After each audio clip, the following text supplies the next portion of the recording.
అసలు ఎందుకంటే తెలుగుదేశానికి బీజేపీకి ఎందుకు చెడింది అంటే ముఖ్యంగా నరేంద్ర మోడీ గారు తిరుపతి సభలోనే చెప్పారు ప్రత్యేక హోదా ఇస్తామన్నారు. కానీ ప్రత్యేక హోదా ఇవ్వలేకపోతున్నాం అనేది ఇప్పటి వరకు ఒక మాట కూడా ఆయన మాట్లాడలేకపోయారు. కారణం ఏంటి అంటే ఒకటి, ఇప్పుడు ప్రత్యేక హోదా అనే విషయానికి సంబంధించి ఆ తర్వాత చాలా తర్జన భర్జనలు జరిగాయి, కేంద్ర స్థాయిలో చర్చలు జరిగాయి. సాంకేతికంగా ఆంధ్రప్రదేశ్ ఉన్న పరిస్థితులలో ప్రత్యేక హోదా ఇవ్వలేమని చెప్పి జైట్లీ గారితో కూడా చంద్రబాబు నాయుడు గారు మాట్లాడారు.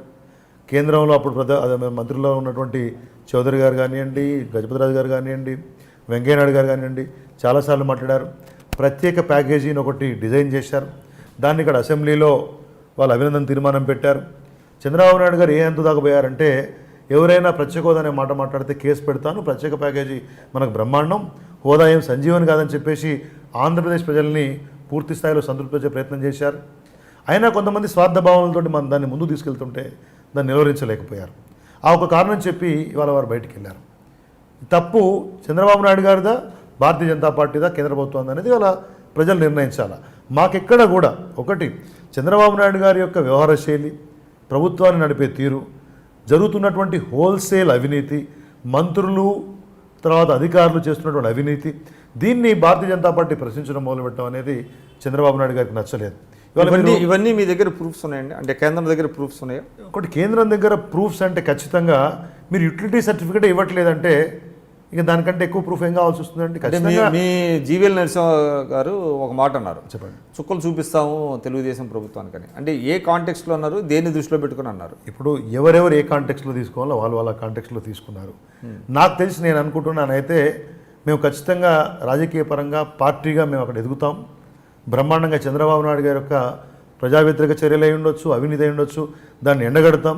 దాని ద్వారా మీకు ఖచ్చితంగా ఇబ్బంది కలుగుతుందనే విషయాన్ని కాస్త ఘాటుగా చెప్పారు. అంత మాత్రం చుక్కలు చూపిస్తామనగానే చంద్రబాబు నాయుడు గారు ఎమ్మటే మీటింగులు పెట్టేసి నన్ను జైల్లో వేస్తారు, మీరే నా చుట్టూ ఉండాలా, ప్రజలు ఉండాలని చెప్పేసి అడుక్కునే సందర్భం దాకా వెళ్ళారు.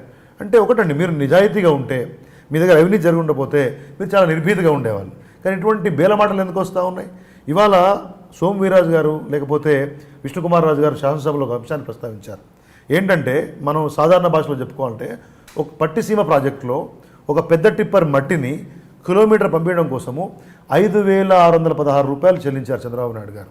ఆ విషయాన్ని విష్ణుకుమార్ రాజు గారు అసెంబ్లీలో ప్రస్తావిస్తే అప్పుడు మీకు గుర్తు రాలేదా, పట్టుసీమ బాగుందన్నారు, ఇప్పుడు ఎందుకు అంటున్నారు అన్నారే తప్పితే మీరు చెప్పిన మాట తప్పు, ఇది వాస్తవం కాదు, మేము చెల్లించలేదని చెప్పేసి ఎక్కడ కూడా దేవినేని ఉమామహేశ్వరరావు అది కూడా కరెక్టే కదా, అది అయి ఉండొచ్చు. అంటే కలిసి ఉన్నప్పుడు మాట్లాడకుండా పట్టిసీమ యొక్క ప్రాజెక్టు అది ప్రజలకు ఉపయోగపడుతుందా లేదా విషయం మీద, పట్టిసీమ గురించి డిస్ప్యూట్ పక్కన పెడదాం, అక్కడ అవినీతి జరిగింది అనేటువంటిది చాలా స్పష్టంగా విష్ణుకుమార్ రాజు గారికి తెలిసినప్పుడు ఒక మిత్రపక్షంగా ఉన్నప్పటికీ కూడా జరుగుతున్న అవినీతిని ఎందుకు ప్రభుత్వం దృష్టికి తీసుకురాలేదు? కాగ్ రిపోర్ట్ వచ్చిన తర్వాత తదనంతర పరిణామాల్లో దాన్ని పూర్తిగా క్షుణ్ణంగా పరిశీలించిన తర్వాత అప్పుడు శాసనసభలో వారు ప్రస్తావించారు. ఇప్పుడు ప్రాజెక్ట్ స్టార్ట్ చేసిన తొలినాళ్ళలోనే ప్రాజెక్ట్ ఉద్దేశం మంచిదై ఉండొచ్చు. ఇప్పుడు ఈ ముందు నుంచి ఒకటి మంచి డ్రైనేజ్ నాలా తవ్వితే ఈ మొత్తంగా ఇక్కడ మురికి నీరు వెళ్ళిపోతుందంటే బ్రహ్మాండంగా ఉంటుందని నేను అంటాను.